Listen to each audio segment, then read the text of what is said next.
Louvado seja o nosso Senhor Jesus Cristo, para sempre seja louvado. Alegremo-nos todos no Senhor, celebrando esse dia festivo em honra da Virgem Maria. Os anjos se alegram pela sua assunção e dão glória ao Filho de Deus. Querido irmão, querida irmã, nesse domingo celebramos a solenidade da Assunção de Nossa Senhora ao céu. Dito no bom popular, nós celebramos o mistério da morte e ressurreição de Nossa Senhora. Nossa Senhora, que foi a mãe de Jesus, mãe do Deus encarnado, que viveu plenamente a sua fidelidade à vontade de Deus, passa pela experiência da morte, é ressuscitado por Deus e assumida de corpo e alma integralmente no céu. Por que do ponto de vista teológico é importante nós celebrarmos esta festa, e essa festa diz muito, e essa solenidade diz muito para cada um de nós? Simples. Vamos pensar em Jesus. Jesus Cristo é uma pessoa divina com duas naturezas. Ele, antes da encarnação, possuía a natureza apenas divina. Ao se encarnar, ele continua com uma natureza divina, mas assume também uma natureza humana, se fazendo igual a nós em tudo menos no pecado. Ao ressuscitar, ao voltar para o céu, ele leva a nossa natureza humana consigo para o céu. Então isso significa que ele, Cristo, pelo fato de ser uma pessoa divina com duas naturezas, era de se esperar que ao término de sua vida terrena, ele que veio do céu voltasse para lá. E é bonito também perceber que ele, por causa do mistério da encarnação, ele, digamos assim, abriu um espaço em Deus para que a humanidade pudesse estar agora sendo colocada dentro do mistério de Deus na eternidade. Isso por causa da ressurreição de Cristo, né? Porque Cristo ressuscita enquanto Deus, enquanto homem, né? Ou seja, ele leva a nossa natureza humana agora para a eternidade de Deus. Agora vamos olhar para Maria. Maria não era uma pessoa divina, era uma pessoa humana. Uma natureza humana somente, ela não é deusa. Então celebrar a assunção dela significa celebrar o primeiro ser humano que agora está habitando este lugar, este espaço que foi aberto em Deus para que a humanidade pudesse lá viver, para que a humanidade lá pudesse existir. Isso é muito bonito. O mistério da encarnação nos possibilita pensar isso, porque se nós pensarmos a rigor, por exemplo, na tradição judaica, no judaísmo, ou seja, existe uma radical diferença e distinção entre Deus e a criatura, de tal maneira que as duas coisas não se mesclam. Mas na fé cristã não. Por causa do mistério da encarnação, por causa de Cristo Jesus, existe a diferença entre Deus e criatura, mas ambos podem conviver juntos, ambos podem estar juntos, embora sendo diferentes. Em outras palavras, Maria foi a primeira pessoa humana, criatura humana, que agora habita este espaço em Deus que foi aberto para que a humanidade lá pudesse viver.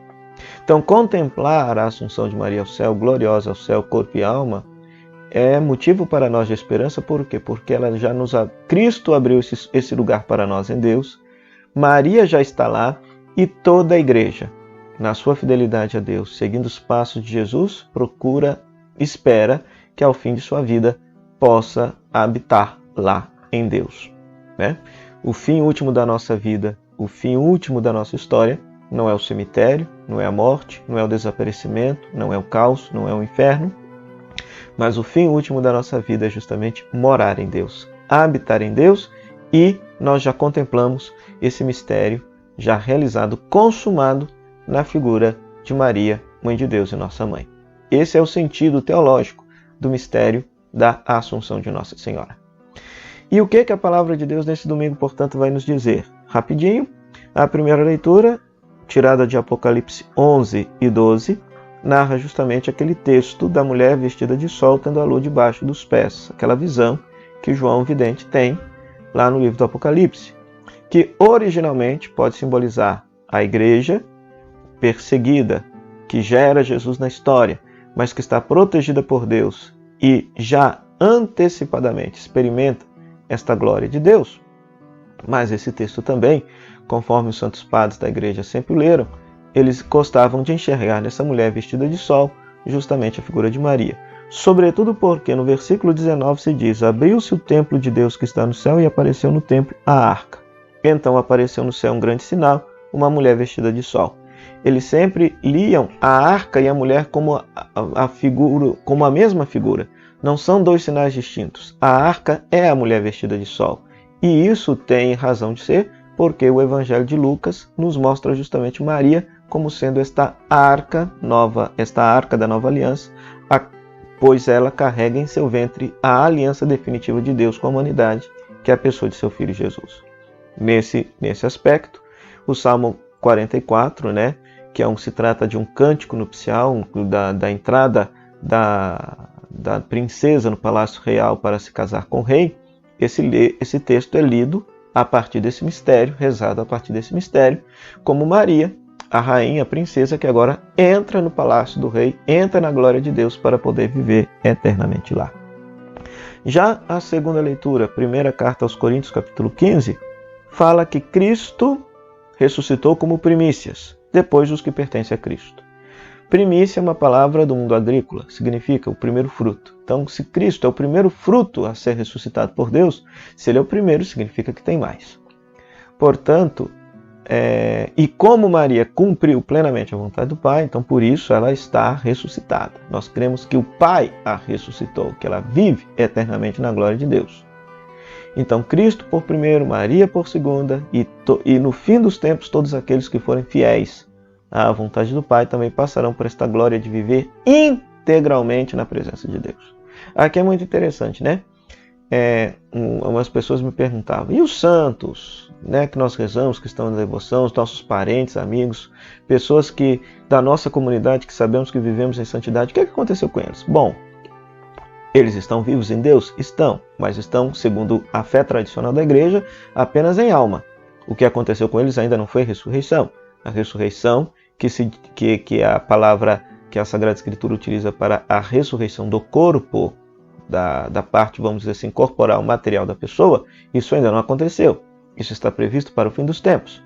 Então, a pessoa já estar no céu, a pessoa estar salva em Deus, a pessoa já está lá, não significa ainda a ressurreição. Ela já está salva, contempla a glória de Deus, mas no fim dos tempos, quando será, não sabemos, haverá, portanto, segundo a Sagrada Escritura e segundo a fé cristã católica, esta ressurreição, na qual aí todos os justos, todos os salvos, experimentarão integralmente a salvação de Deus, inclusive nos corpos aos quais eles dedicaram a viver a vontade do Pai.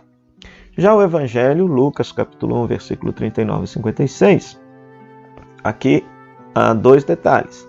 O primeiro detalhe é que justamente Maria parte para a região montanhosa, dirigindo-se apressadamente à casa de sua parente Isabel, permanecendo 3 meses com ela, da mesma forma como Davi levou a Arca da Aliança para um território, permanecendo 3 meses. É a mesma expressão. Por isso que nós dizemos, a partir desse paralelo bíblico, que Maria é a nova Arca da Aliança. Traz em si a aliança definitiva de Deus, que é a pessoa de Jesus Cristo. Primeiro detalhe. Segundo detalhe é o cântico que é posto nos lábios dela. Segundo os estudiosos da Bíblia, esse cântico é um cântico da igreja primitiva, que Lucas recolheu e, ao tecer a sua narrativa, coloca nos lábios de Nossa Senhora. Então é um cântico inspirado no cântico de Ana, lá de 1 Samuel capítulo 2, e outros tantos versículos bíblicos aqui que, por causa da brevidade do espaço, seria impossível enumerá-los, mas se você tem uma boa Bíblia de estudo, tal qual a Bíblia de Jerusalém ou a Bíblia de CNBB, você vai ver que lá nas notas de rodapé no paralelo traz todas as citações bíblicas aos quais este cântico do Magnífica faz reminiscência, faz uma menção. Mas o mais bonito é que dentro desse mistério da Assunção de Nossa Senhora, qual é a grande coisa que Deus fez para Maria? Qual foi a maravilha que Deus realizou? A maravilha da sua ressurreição. A maravilha de levá-la para viver eternamente junto de si, neste espaço que em Deus foi aberto, graças à ressurreição de Jesus, que abriu em Deus esse espaço para que a nossa humanidade lá pudesse viver, e Maria agora, toda humana e toda de Deus, vive nesse espaço gloriosamente. É bonito perceber que ela, desde o céu, continua exercendo essa postura de ser a nossa mãe, nossa fiel guardiã, nossa intercessora. Ela, que pelo mistério de ser a Imaculada Conceição, isenta do pecado original, não fez isso um motivo de orgulho para si, mas colocou isso, esse dom, esta salvação prévia que Deus lhe concedeu, a serviço da humanidade pecadora, ela agora, gloriosa, ressuscitada em Deus, também exerce essa função materna de intercessão e de proteção sobre todos nós. Que a intercessão dela, portanto, nos ajude a crer cada vez mais no mistério da vida eterna, no mistério de nossa ressurreição, e que cada um de nós possa cultivar esse sincero desejo de aspirar às coisas do céu e de viver de tal maneira a justiça, o bem, a caridade, a solidariedade em nosso mundo, para que um dia nós possamos também ser assumidos, assuntos, ressuscitados plenamente em Deus, como a Virgem Santa Mãe, Maria, Nossa Senhora. Oremos. Deus eterno e todo-poderoso, que levastes a glória do céu em corpo e alma, Imaculada Virgem Maria, Mãe de vosso Filho, dai-nos viver atentos às coisas do alto, a fim de participarmos de sua glória. Por Cristo nosso Senhor. Amém. O Senhor esteja convosco, Ele está no meio de nós. Que a bênção de Deus Todo-Poderoso, Pai, Filho e Espírito Santo, desça sobre você e sobre sua família e permaneça para sempre. Amém. Bom domingo, bom dia do Senhor.